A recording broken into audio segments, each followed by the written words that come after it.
Listen to this and other great podcasts ad-free with Fox News Podcasts Plus. Just go to foxnewspodcasts.com for all the details.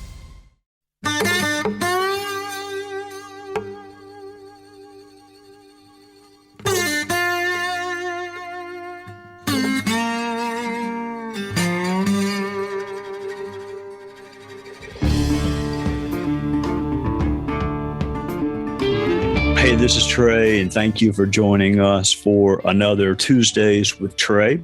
Back when I was in the House, I would from time to time be asked about the source of the anger, the frustration, the disillusionment in politics. And of course, I was asked about the right more than I was the left, because Republicans at the time had the House, the Senate, and the White House, or at least some portion thereof for the entire 8 years I was there. When people are upset, frustrated, disillusioned, angry, there could be many sources. And just because someone is disappointed or frustrated doesn't mean they're right to be so. But I did spend time, and I still do, trying to understand this frustration bordering on anger that I do detect in people's voices when I heard from them in the past, and frankly, sometimes when I still do. If I had to single out a source, an explanation, a reason why otherwise good and reasonable people would be so raw with frustration and anger and disillusionment, it would be this. And this may surprise you. This is what I think is the source of the anger and the frustration and the angst. It is unmet expectations. It would be when expectations outpace realization. It's what happens when anticipation was great and higher than actualization. So I want you to think about this concept of unmet expectations and what it does to people. So imagine if I tell you we are going to a really, really lousy beach house. We're going to the beach. The bad news is we're going to a really, really lousy beach house. We're not on the beach. In fact, we can't even hear or see or even feel the beach. That's how far away from the beach we are going to be when we are at this really lousy beach house that I have decided to get for us. And the bedroom walls are so thin, you can hear a butterfly land in the next room, and the kitchen is a wreck.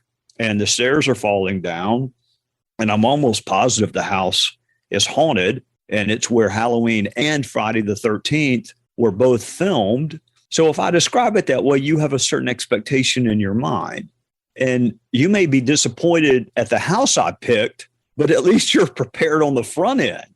You don't think it's going to be some a palatial mansion on the water. I've done a really good job of lowering your expectations, and you're not expecting much at all.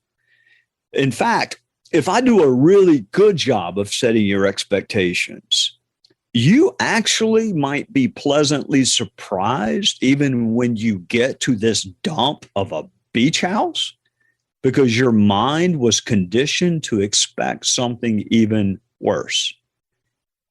Politics does not do that. Politics promises things that are either impossible or require some perfect storm to accomplish what was promised. When I was in the House, there were members who promised to repeal and replace Obamacare. There were members who promised the Supreme Court would overturn the so-called Affordable Care Act. There were members who promised to balance the budget and slash spending and defund NPR and impeach this person or that person. And there were members who promised this person would go to jail or that person would go to jail, and the Durham report will do this or the Durham report will do that. The expectations were crystal clear. They were repeated ad infinitum, and they were almost always completely wrong. And that leads to anger. When you're promised something and it doesn't come to pass, it leads to anger. There was this mantra we had in the courtroom: under promise and over perform. Set expectations low, or at a minimum, set them reasonably, and then make sure you meet or exceed those expectations. But that is not what happens in politics. Politics sets absurd expectations, and then it raises a ton of money from you based on those absurd expectations, and then always seems to blame others and not themselves when they don't ever meet your expectations. So that was what I was most familiar with. And now the shoe's on the other foot. It's progressives or liberals or whatever term you want to use who were promised a host of things. So even as I say that, keep in mind, the American people really gave the Democrats an incredibly thin majority in the House, a 50-50 tie in the Senate. So, I mean, if we're really candid with each other, what is realistically possible with a thin majority in the House and a dead tie in the Senate? Ask yourself, if you have a very narrow majority in one body and a tie in the other, what is really realistic with regard to your expectations? What is a legitimate expectation? And then if we take a long look in the mirror and then we remind ourselves that one of the 50 senators we're counting on to implement this progressive agenda is a guy named Joe Manchin. Joe Manchin is a United States Senator from West Virginia. He's been in office for about a decade, I think. I bumped into him several times when I used to work up there, and he was very affable. He was nice and he's friendly. He was friendly every time I saw him. Very likable person, and it's not hard to see why he's been successful in politics. In the past several months, he's become something of a household name and one of the more influential members of the Senate because the Senate is split 50-50. And I know what you're thinking. You're thinking, well, in a 50-50 Senate, in theory, any one senator could be powerful. And that's true. And the Democrats have Vice President Harris as a tiebreaker, so they don't need defections from the Republicans. So really that 50-50 tie is a 51-50. They don't need Republicans. What they need to do is keep all of the Democrats together, plus the vice president breaking the tie, and they can do what they want to do for the most part. It's just that keeping them all together part has been a problem lately. Wait right there. We'll have more next. Fox Nation presents podcasts Women of the Bible Speak. I'm Shannon Bream, host of Fox News at Night and author of the new book, Women of the Bible Speak, the wisdom of 16 women and their lessons for today. Subscribe now on Apple Podcasts, Spotify, foxnewspodcast.com, or wherever you download your podcasts. Arizona Democrat Senator Kyrsten Sinema is going to do what she thinks is right, and no amount of pressure or criticism is going to change that. And I served with her in the House. I can save the DC media and the progressives a lot of heartache and a lot of frustration and a lot of angst. You're not going to intimidate her. So you can stop trying, period. You're not going to intimidate her. So save your energy. Joe Manchin is an even more interesting case study for me, even more interesting than Senator Sinema, for one reason. I wonder sometimes if people fully recall what state Joe Manchin represents. Kyrsten Sinema is Arizona. Joe Manchin is not Arizona. Joe Manchin represents West Virginia. West Virginia voted for President Donald Trump twice with almost 70% of the vote. West Virginia has voted for the Republican candidate for president in every presidential race this century. And let's be very clear, it's not as if they don't know how to vote for Democrats. Democrats won in West Virginia before. They've won before. Michael Dukakis beat George H.W. Bush in 1992 in West Virginia. Did you know that? Michael Dukakis won West Virginia in 1992. Bill Clinton won twice. But that was last century. West Virginia is a Republican state now. All three members of the House from West Virginia are Republicans. The West Virginia State House and State Senate are controlled by Republicans, and the governor is a Republican. I did not do well in math, but you don't have to do well in math. You just have to do okay in logic to figure out Joe Manchin is the only Democrat in an otherwise Republican state. And when I say Republican state, I don't mean barely. I mean, neither Joe Biden nor Hillary Clinton even got 30% of the vote in West Virginia. Let that sink in. The last two Democrat candidates for president did not even get 30% of the vote in West Virginia. So, what are your realistic expectations of a Democrat senator who represents a state where Joe Biden didn't even get 30% of the vote? Honestly, what is a realistic expectation of the guy? Do you really think he's going to go for packing the Supreme Court or a federal takeover of state elections or DC statehood or ending the filibuster that none other than Barack Obama, Joe Biden, and Kamala Harris once praised and all three used? Joe Manchin is a Democrat in a heavily Republican state. I thought representatives and senators were supposed to be the voice for the people who elected them. I thought, perhaps naively, senators were supposed to vote the way their constituents wanted them to vote.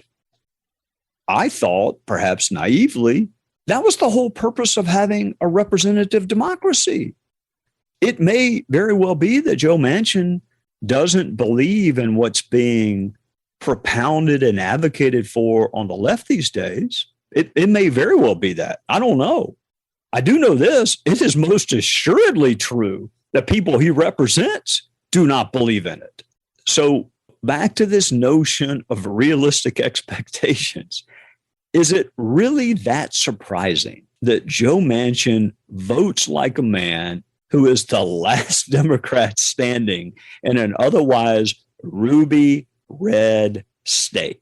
Or to the folks at the New York Times and the Washington Post and all the progressives on social media, would you, and this is a serious question, would you prefer there be no Democrats left standing in West Virginia?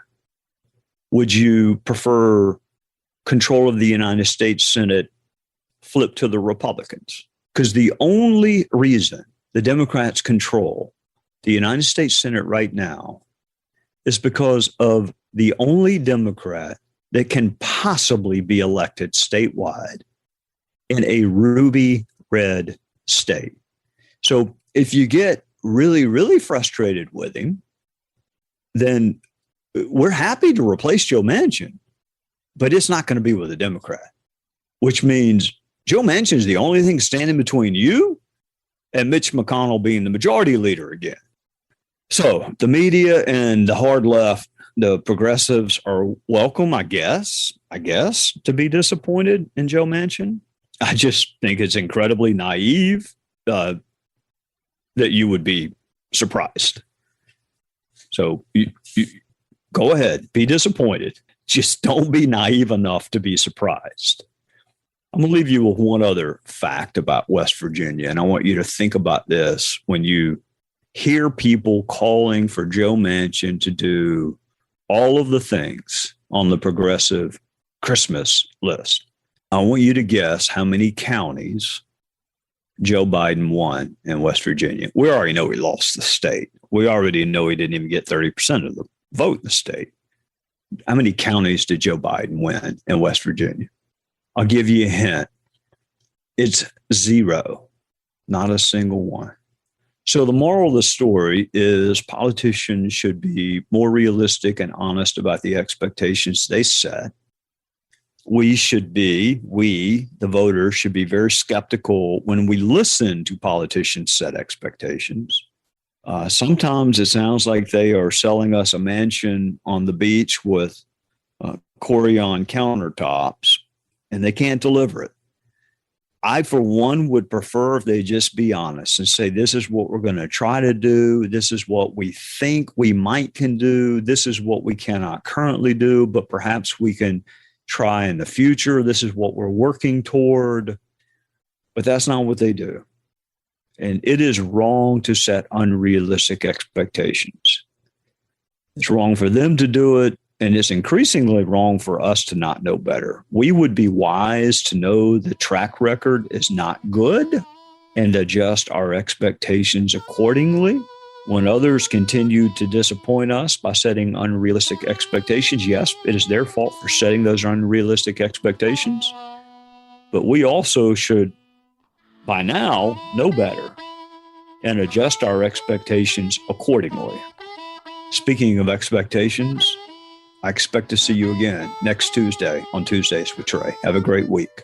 Thank you for spending another Tuesday with Trey. Please subscribe, rate, or review this podcast on Apple Podcast or at foxnewspodcast.com. You've been listening to the Trey Gowdy Podcast on the Fox News Podcast Network.